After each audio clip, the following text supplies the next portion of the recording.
So, good evening, everyone. Once again, we are back with our weekly live sessions for CAT, ZAT, ZMAT, SNAP, and all other tests.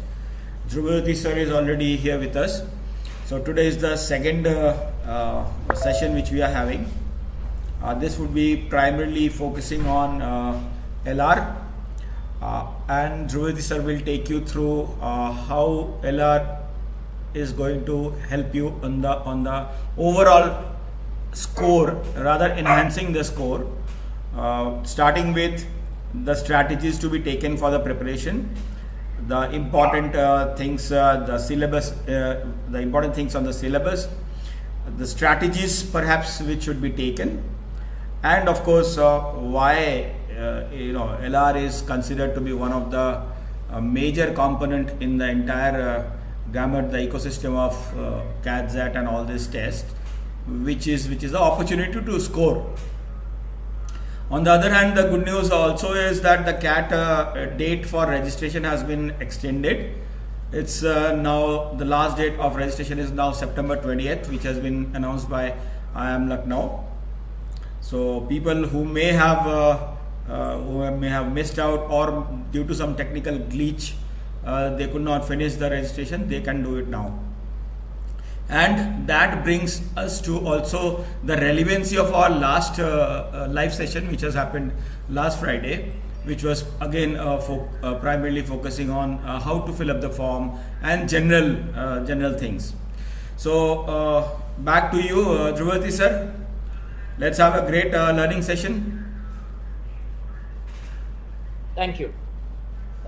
Thank you, Nirmale. Okay. So I can see people who have joined the call.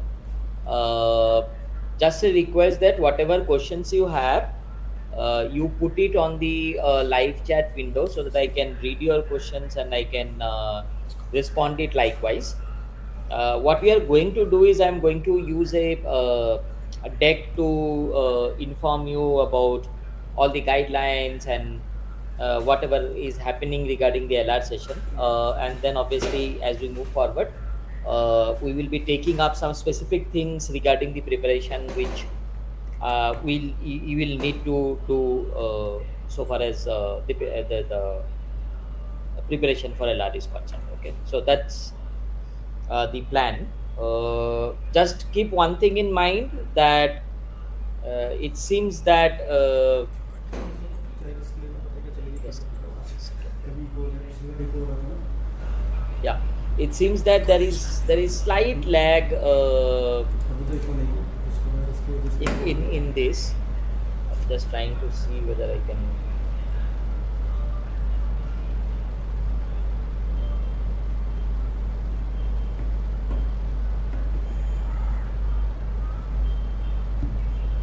Yeah, so I'll follow the live chat and then we can take it forward. Just there is a lag, remember there is a lag of a minute or two, so whenever you have asked a question, I get to see it and then I respond it slightly late. Okay, so that's the whole background. So just bear it with me.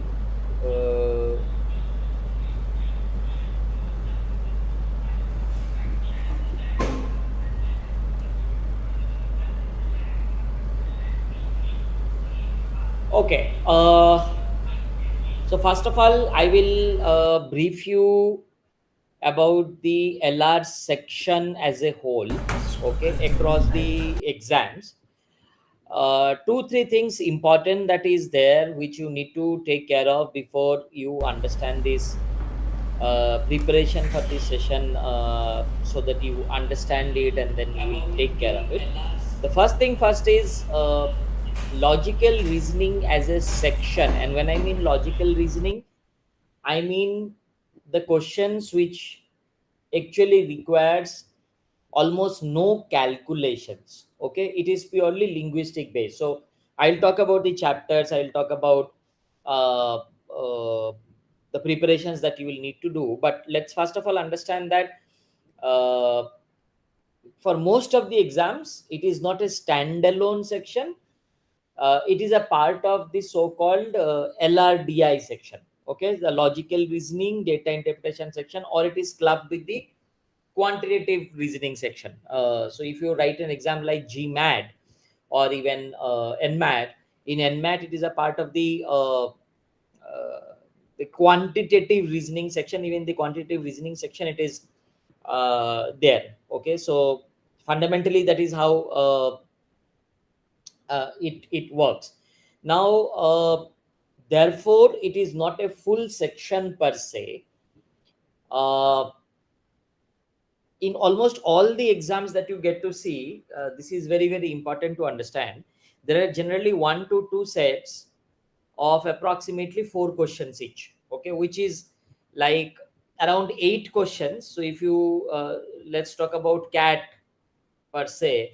Now in cat, therefore, it will fundamentally mean that out of approximately 62 odd questions that you are going to get, uh, let's say 66 questions or 65 questions, whatever is the structure this year, it forms approximately slightly more than 10% of the paper. Okay.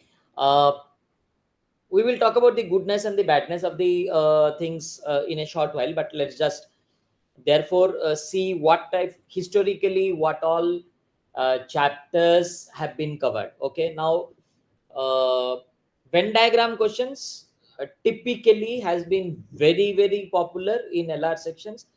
And when I mean Venn diagram questions, that does not again involve calculations, that's just involves understanding the space. So when you talk about Venn diagram, not the typical quant class 12 Venn diagram, or the algebra that you had done in class 12th is not what we are talking about. We are talking about recognizing different spaces in the Venn diagram. So therefore, understanding the difference between somebody who has passed in exam A vis-a-vis somebody who has passed in only A, okay, will become a very, very important point in Venn diagram question. So Venn diagram is essentially about recognizing the different areas inside a Venn diagram question. So therefore, uh, let's say I draw a typical Venn diagram. I'm just touching upon each one of these chapters so that you understand what we are talking about. Let's say we are talking about uh, a diagram like this, where we are talking about this is being A, this being B, and this being C, for those who know a little bit about Venn diagram. Uh, if it says that there are 10 people who have passed in A, okay, 10 people passed in A, should it be 10 here, or should it be 10 here with A, with all these being 10, is something where you will need to understand. That is what is the crux of the questions that has come in Venn diagram questions. Apart from them, Venn diagram maximum minima questions, what is the maximum possible, minimum possible, that is something which has come in the exams. uh, Arrangement questions, so people sitting around a circular table, or let's say people sitting in a linear table, and both the combinations. So let's say something like people facing each other, two row arrangements, uh, people not facing each other, but I mean both the rows looking at the same direction, one row being behind the other row. This type of circular, linear and circular arrangement, also people sitting around a circular table, okay, facing each other, so everybody has somebody facing somebody. These type of questions have come in the exam. Selections and distribution, so selections questions are purely based on let's say if then combinations. Okay, now what I mean by if then is understanding different types of conclusions that you can create in terms of if A is selected, then B is also selected. Does it mean that if B is selected, then A is also selected, and so on and so forth? These type of questions have come in the exam. Distribution questions, what I mean by distribution questions is uh, a group of parameters, or a certain number of parameters, 3 4 5 of them have been given, and they needs to be connected one to one with each one of the parameters. So a typical question can be that there are 5 friends wearing 5 different unique colored shirts and studying in 5 different colleges, and they give you information like A is wearing the green colored shirt, and is studying in NMIMS. B, who is not studying in IIM Ahmedabad, is wearing the blue colored shirt. The guy who is wearing the green colored shirt is not a, something like that. Okay, so we are talking about making a matrix, uh, relating A to the color of shirt, or to the school or the college he is studying, and so on and so forth. That is what we are talking about as distribution questions. uh, a very very popular, and when I mean popular, please understand that cat has a 60 years history. So 50, 60 years history. So when I mean popular, it might actually be that out of the last 40 years of cat, it has come in at least 5 to 10 different cats. But games and tournaments has been something which has been very very popular. uh, Typical type of questions that has come in games and tournaments is understanding the concept of league tournaments. A league tournament is typically one where each team plays with every other team, and something like, let's say, those who understand football, let's say something like British Premier League, where there are no semi-finals or finals.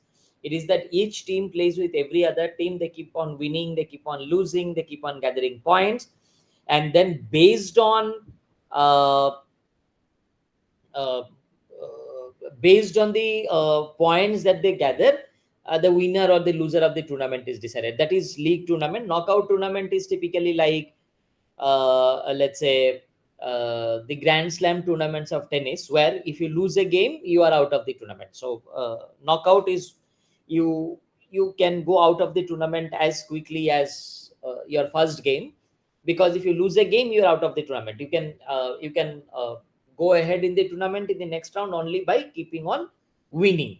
Okay, so that's typically how the questions had come. And both the type of questions have come in terms of league tournaments. It has come in terms of who plays with whom, and what type of results have come, how many draws, how many goals for, how many goals against, and so on and so forth.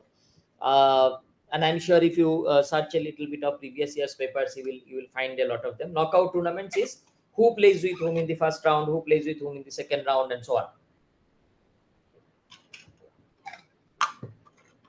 uh, there has been twice in two cats I remember specifically, where cubes question had come. uh, that is basically a colored cube which has been cut into certain number of smaller cubes by making some certain number of symmetrical cuts. And then they're asking that of those smaller cubes, how many faces are colored, how many faces are not colored, how many cubes are there with three faces colored, four faces colored, and so on. That requires a fair amount of visualization, if you understand. uh, Understanding where the cuts has been made, understanding how you can create number of cuts, and so on and so forth. So this is are the some of the questions that has come. Requires a fair amount of visualization, requires understanding the concept of uh, cubes, and understanding that a cube in terms of a physical cube and a cube in terms of an algebraic cube are not necessarily different. Okay, so that is the type of questions that has come. uh, Cat typically, and I will not say it is a very regular thing, but it has come that some of these topics have been mixed.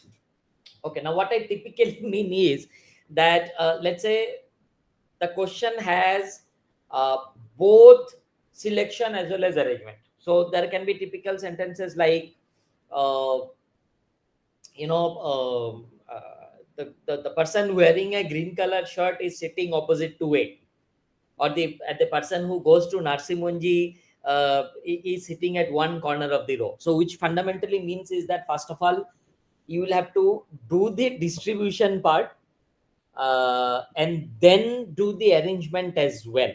Okay, now this cocktail questions, just to give you typically the history, this cocktail questions has been tough. Okay, it has been tough for two reasons. One, uh, there are too many parameters and too many informations, and you are actually doing two things together. You are actually doing the distribution of parameters, that is one. Secondly, you are also, after doing the distribution, you are doing arrangements, or maybe sometimes simultaneously, both the things are going parallelly. So my suggestion is, uh, whenever you see something like this wherein 2 3 multiple layers, see, if it is a distribution question with too many parameters, or maybe 3 4 parameters, it is still, for a second I might think that, okay, chalo, let me try. Okay, or if it is selection questions with again too many conditions, when I mean too many, I typically mean 5 or 6. And uh, if it is 10 or 11, obviously it goes out for a toss already, because it already looks scary. But typically 6 7 8 conditions and only selection questions, I can still handle it. uh, 4 parameters of distribution: name, color of shirt, college, and let's say the books they are studying. Okay, and they are to be distributed, I can still manage. But when it is distribution and then arrangement, then typically the questions become tough. And the only definition that I have for tough in an exam like cat is anything where typically on an average per question, okay, takes more than 3 minutes. Okay, now when we talk about the strategy part of it, I will explain, but let me just give you a brief idea that when you are doing LR questions, there are chances that uh, till the time you don't start solving it, you will not understand whether the question is tough or easy. Okay, and typically you might land up spending approximately 8 to 9 minutes in solving the whole set, getting a full-fledged diagram in front of your eyes, and then you start solving the questions. Okay, now if there are 8 to 9 questions, and if there are 4 questions following it, which can be solved in a flash, because the only thing that you need to do is you need to refer to the diagram, and then you say, okay, A is sitting here, B is sitting here, who is sitting to the next, tick tick tick tick. Then you can see that it is only 2 to 2.5 minutes per question, which is fair. Okay, but what happens is, as I said, these cocktail questions, most of them, these cocktail questions actually take a huge amount of time, because you have to decipher two distinct concepts. So therefore, my suggestion will be that whenever you get to see such cocktail questions, that is a mixture of 2 3 concepts, standalone concepts, then uh, see whether this is the only doable question in the paper, or this is an easy question, rest of the things you can handle or not. And I would generally suggest that if it is a cocktail question, then you should always attend it at the last. That should be your last priority, because that typically takes some time. Okay, and almost guaranteed that they are tough. That's how it is. Apart from cat, in nmat and snap mainly, it used to come in IFT also. Interestingly, this year IFT does not have a different paper. If you know, IFT is going to take cat score. So in nmat and snap especially, and also in a paper called cmat. uh, CMAT is conducted by UGC, University Grants Commission, and all the schools which are under UGC, we will take CMAT. Okay. Similarly, the Bhubaneswar University, which also runs XUB, Xavier's Institute Bhubaneswar, they also conduct a paper of their own. That paper also has some typical chapters called blood relations, coding, decoding, odd man out, and etc. Which the only reason I am distinguishing it from the last slide is because they have not come in cat for a long period of time now. The last it came in cat was, if I remember correctly, 2006 2007. Okay, that was the last time where these questions came. After that, for the last 15 20 15 16 years, they have not come. Okay, so fair to assume that cat has consciously decided to drop these chapters. There is a reason behind it. These questions, there is a high scope of uh, the question setter being arbitrary. Okay, they have a logic, but that logic has been invented or developed by the question setter. There is no generic logic for the same. For example, when you talk about coding, decoding, uh, as a chapter also, as a real life also. For example, if I say that, I represent a with plus 2th number. So if a is alphabet 1, I represent it by 3. B, I represent it by 4. Okay, now somebody could have said that no, I will represent a by all the alphabets by the subsequent prime number. So a I will represent by 2, b I will represent by 3, c I will represent by 5, d I will represent by 7. There is an arbitrariness involved in the process, and that is exactly why cat seems to be avoiding it for a long time. However, in both nmet as well as snap, these questions have come. uh, Blood relations is typically and I find these questions very funny personally, because these questions typically will be uh, a asks b who is the person in that photo, and he gives a very convoluted answer as he is the brother of the father of my sister of my mother, something something, and then you have to go back and trace who is that person to a or something like that.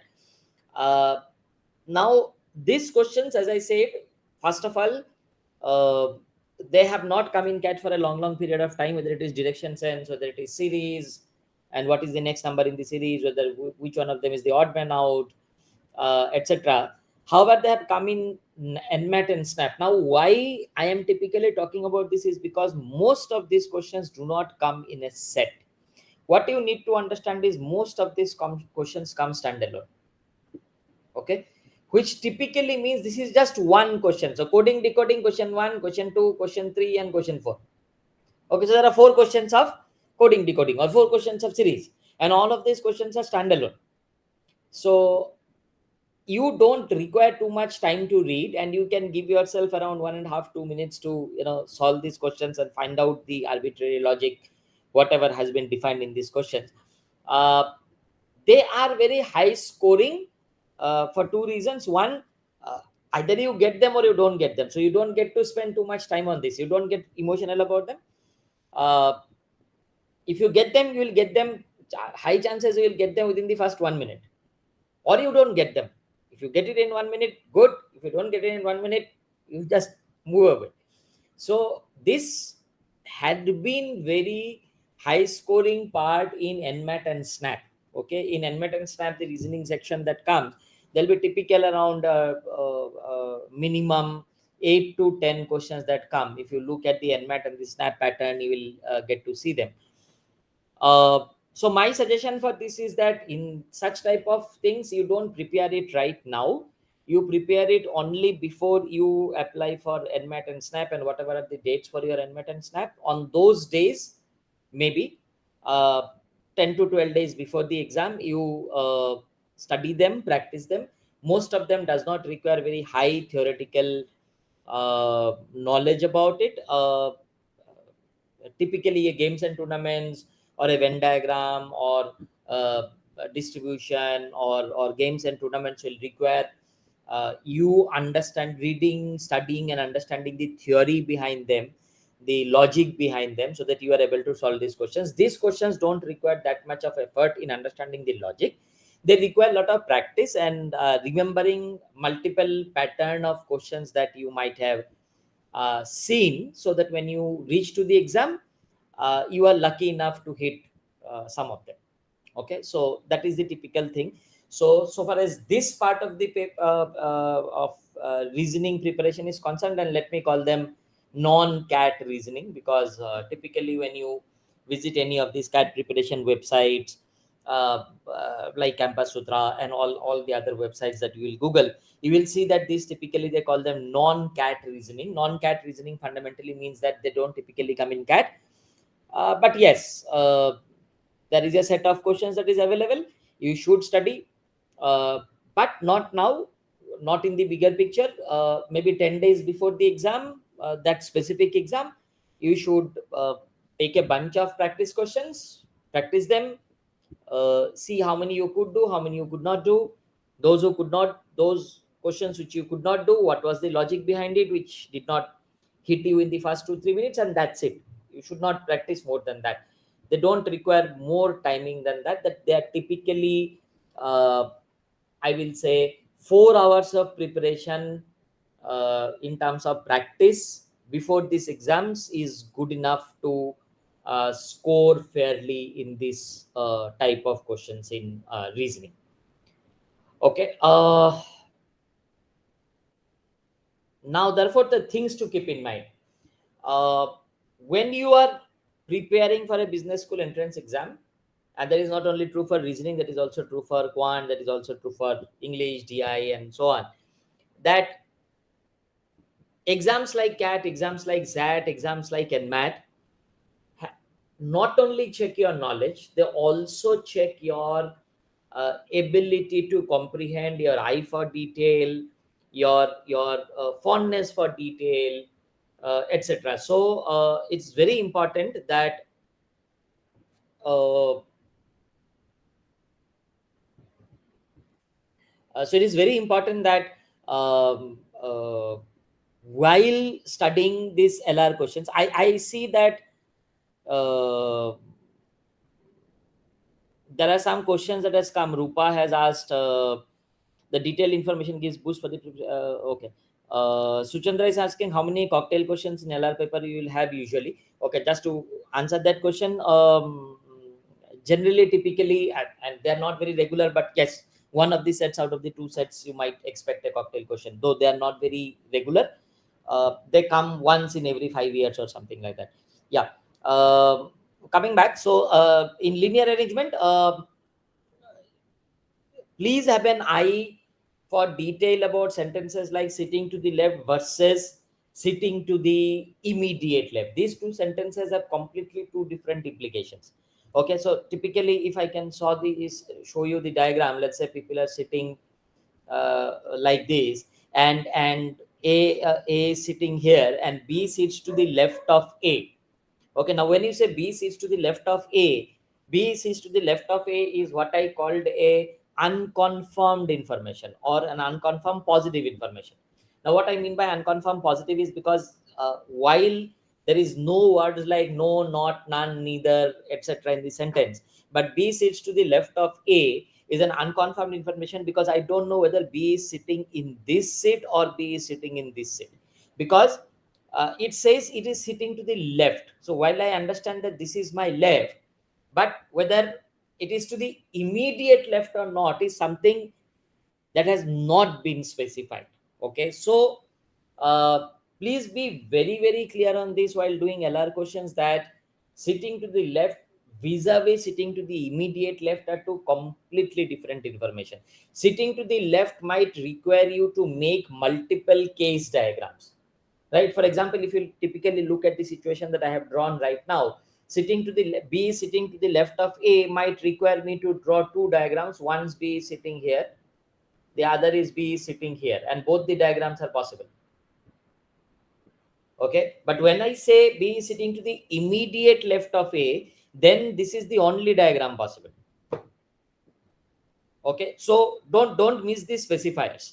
Okay, especially in LR, because you'll have to make a diagram out of it. It is very very important that you don't miss these specifiers. Okay, same thing goes for uh, you know people when they're sitting in a circular table, whether they're facing the center of the table or they're facing away from the center of the table, and you will need to be searching in the question whether there are any specifier which says that, or the questions have something like cannot be determined. Okay, that's the word of caution.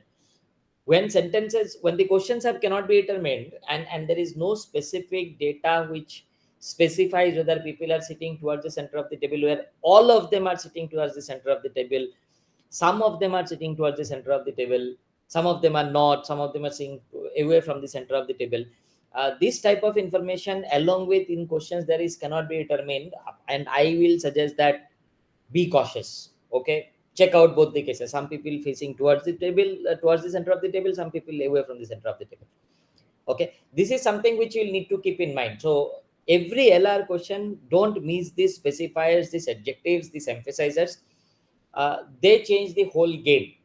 Okay, and uh, there is a high chance that there are multiple diagrams possible, but you will end up with only one diagram because you missed out on those specifiers. So this is very, very important while solving LR questions. uh, in directions, uh, again we had specified this left or right of somebody, or whether we are talking about going to north, east, west, south. Okay, these are typically the things that you need to keep in mind while doing the direction sense questions and so on and so forth. So keep a specific eye on that, a cautious eye on that, about what type of data and what type of specifiers have been included in these questions. Okay, now typically when you solve the question, sequencing of the data, and this you need to keep in mind that while solving these questions, it is very, very important that you first of all find out and shortlist the confirmed positive information. Now what I mean by confirmed positive information, typical confirmed positive information is when I can start my diagram by placing somebody at a specific place. So an example of confirmed positive information might be A is sitting at the extreme left of the row, which will mean that the moment I see this, maybe this is information number 5, I don't mind. But what I know is that I can start my diagram from there. So A is sitting at the extreme left end of the row. This is something which I start with. Okay, do not start a LR diagram right from information 1. Please keep searching, and you have to start with confirm positive informations. Okay, once you have finished up the confirmed positive informations, maybe you have been able to place A somewhere, maybe you have been able to place B somewhere with the confirmed positive information. We now go for the unconfirmed positive informations, or I generally also call them connected informations. Now what I mean by connected informations is that जो लोग बैठ गए, those people who have been placed in the arrangement questions, or those people uh, who have been allotted some parameter in the distribution questions, or those teams who have been allotted some goals for or goals against in the table that we have started making from the confirmed positive information related to them. So for example, once I have found out that A is sitting at the extreme left end of the row, then it says B sits two place to the left of A is an information which is an unconfirmed positive information. I can use it only when I know where A is sitting. Now, why I'm saying this is because the first information, that is the sequencing in which the information has been given, it is possible that the first information was B is sitting to the two places to the right of A, and the fifth information is A is sitting at the extreme left end of the row. Okay, now if you start your diagram from the first information, therefore you will end up in soup because you will reach nowhere. So I will rather start from information number 5, make seat A at the extreme left end of the row, and then use the unconfirmed positive information, which is B sits now two places to the right of A, and therefore I will make B sit two places to the right of A. That will be the sequencing. So first confirmed positive, then unconfirmed positive, and then only after you have finished them off and you have exhausted all the confirmed positive information and the unconfirmed positive information, that we go for negative information. Now negative information will typically be something like, A does not have the green color suit. Now we have no, not, none, neither A nor C is sitting at any corner of the row or at the ends of the row. These are negative informations. Okay, where there are words like no, not, none, neither, etc., etc., that should be the last in your sequencing while making the diagram. Now why that is? Because uh, C is not sitting to the immediate right of A does not give me the place for C at all. For example, if I say that C is not sitting to the right of B, okay, Let's say after this diagram, I have now got a negative information that C is not sitting to the right of B, to the immediate right of B. Okay, now it does not mean anything, because C is not sitting to the immediate right of B can mean C is sitting to the left of B, can mean C is sitting here. The only thing that I know is he is not sitting here. But that will open up two more cases for me. So if I start my diagram from there, then it will take a huge amount of time to solve. So therefore, just keep it in mind while solving LR questions that we start with the confirmed positive informations, then the unconfirmed informations, unconfirmed positives, and then only you go for the negative information. That is the way to solve LR questions when you approach a data. Okay, typically the data will be not uh, in the most comfortable user friendly manner. You have to arrange, when I mean arrange the data, I don't mean you first arrange the data and then start solving it. While solving the question, use the confirmed positive data first, then the unconfirmed positive data, and then the negative information. Then you will see that the question falls in place, and typically the diagram gets solved quickly. Okay, now therefore, how to choose which LR set to do out of the two sets that you have come? The problem with LR sets, and not DI sets, mind it, the problem with LR sets is uh, there will be mostly paragraphs and bullets. The data comes in either bullet points or it is a very huge looking paragraph. Okay, and as I just now said, that most of the time it is not arranged as per the liking of the the person writing the paper. So mostly paragraphs and bullets, and therefore uh, typically almost 80% of the time you will not know how easy or difficult the question is till you start solving it. Now, one word of caution out here. uh, Typically, because we have our likings and favorites, let's say if we have done my arrangement questions too many, or maybe we have done Venn diagram questions too many, what we do is we choose our liking, and we say there is a Venn diagram question and there is an arrangement questions, without even reading or understanding the complexity of the question. I typically will start with the Venn diagram question, because I know Venn diagram better than arrangement, or Venn diagram better than distribution. That is not necessarily a prudent idea. So over the next 2 months, my first primary suggestion will be that you attain a certain level, basic level of mastery in all the chapters. You should not ignore any chapter. Okay, ताकि if easy question come from arrangement and tough question come from Venn diagram, even if Venn diagram is your strong area, but if tough questions come from Venn diagram, we have to dump those questions. There is not much of a choice. So we have to be ready. And as I said, you will not know how easy or tough or how much time it is going to take till you don't start solving the questions. So the first thing I generally suggest is to start the question. You should not go by what chapter it is from, or whether you are comfortable with that specific chapter, because till the time you have not read the whole question, you will not understand the complexity part of it. uh, I typically will suggest that to choose a set to read, and I'm not talking about solving it here. There are two sets. I have to decide which one to read first. Okay, and I'm not even saying that you should start with this and start solving it. I'm saying to read first, you should compare length of data versus number of questions.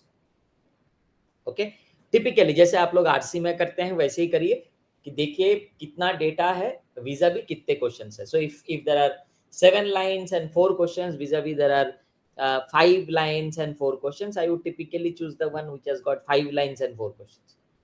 Okay, so length of the data versus number of questions is the first criteria to start choosing that set to read. Okay, start solving it. Diagrams and tables are a must. You should not try mental calculations here. Okay, typical when we do DI and quant, I will generally suggest that you do mental calculations and this, that, and so on. But here I would generally not suggest that. I will suggest that diagrams, tables, chitrakari, making that table, making that arrangement, All this is a must. So therefore, try it with your pen and paper. Don't try it without pen and paper. Human brain is easy to for them it is easy to remember numbers, but it is not easy to remember diagrams, that too relative diagrams. So therefore, don't try mental calculations. uh, Start solving them. One word of caution again, uh, continue with that set. If let's say if there are 4 questions in that set, you should not plan more than 10 to 11 minutes. Okay, which will typically mean, if you see that after 5 to 6 minutes, well, around three-fourth of the table has been made, only 2 3 information has left, well and good. But in after 5 to 6 minutes, if you have not reached any head or tail with the diagram, if you have not been able to fill even 10% of the table that you have planned, that elaborate drawing that you have made, and you have not been able to fill even 10% of that, then it's a red flag. You should run away. Okay, and you should start reading the other set. Okay, so that's typically how LR should be done, because as I said, and please keep that in mind, you will not know the complexity of the data or the complexity of the question till you start solving it. Okay, so I would strongly recommend that you should not wait till 12 13 minutes and then land up saying that hamara koi question nahi hua, and so on and so forth. That's not something which is recommended. So typically I suggest that number of questions, okay, into 2.5 minutes is the amount of time you can spend on a set. ठीक है, and therefore during the half period of it, let's say अगर आपने 10 minute इसके allot किया है और 5 minute बाद you have not even reached 10% of it, just dump and run away. Okay, that's how, and you should go to the next set. I don't want to go into side situations like इसको आधा छोड़ के आया, उधर गया, उसको भी आधा करके नहीं हो रहा है, अब क्या करूं. This will happen, and we'll talk about such test taking strategies in the later sessions that you have. But yeah, typically as of now, I would suggest that allot a time, number of questions into 2.5 minutes. Take a review of your progress with the question, typically at the half point of it. And if you have been able to complete 50 60% of the diagram, yes, good, go ahead, complete the diagram, then your questions will be done. If you have not been able to do even 10 20% of it, dump the question and go to the next set. That's how you'll have to choose the paper. And therefore, the last important thing about the LR section, the goods and the bads. The bad, let me talk about the bad things first. The bad thing about LR section is it looks clumsy. Okay, it looks like an RC. Only thing is, it is not even arranged in a logical manner. The paragraphs are not necessarily logical. The information is coming in a random manner. Maybe the most important information is at the last or in the middle, or the most useless information is the one that it begins with. So uh, first of all, it looks clumsy. There are a lot of information in that question, and not of all of them are useful. Looks very scary if it is not in bullet points, if it is in a paragraph, because it looks like a jungle, and it is typically difficult to find out which one is the positive confirmed, which one is the positive unconfirmed, how do I sequence them, and so on and so forth. And therefore, most of the time, the sequencing and the sequencing the data and making the diagram requires some time and patience. That is the bad part of the section. However, don't ignore the good part. The good part of the paper is LR section typically has been with very high accuracy. See, in DI you can do mistakes in calculations. In quant you can do mistake in calculations. Okay, in RC you could have misunderstood the passage. Okay, LR, the good thing is, only when you are able to make the complete diagram, you will be able to solve the questions following it.